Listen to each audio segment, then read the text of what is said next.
Come to the fabulous Mid Atlantic region. Yay!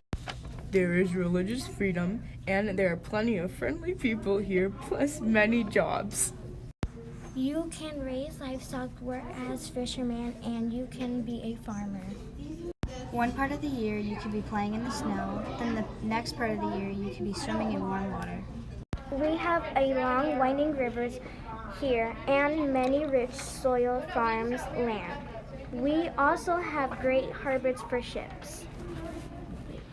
We have rich farmlands and many beautiful flowing rivers. They specialize in grain, livestock, and fish. Because of their amazing farmlands and the amount of grain they produce, they earn the nickname breadbasket. The fishermen pulled in some money fishing, and the farms had many animals, including horses, pigs, ducks, and chickens. You can't avoid that beautiful cow's face. Farmers are pretty high on the social ladder, but they help with wheat productions in the Middle Colonies. They rely on family members to help farm wheat and are in second place when it comes to social life.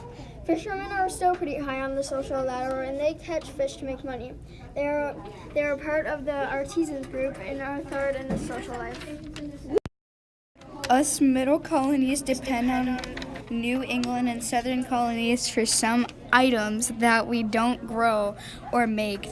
The New England colonies traded us food and equipment, and Southern colonies trade us tobacco, rice, indigo, and forest products. We trade for these items because we do not specialize in making them and we need them.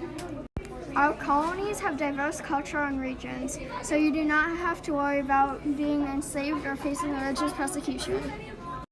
Come visit our amazing colonies. Thank you.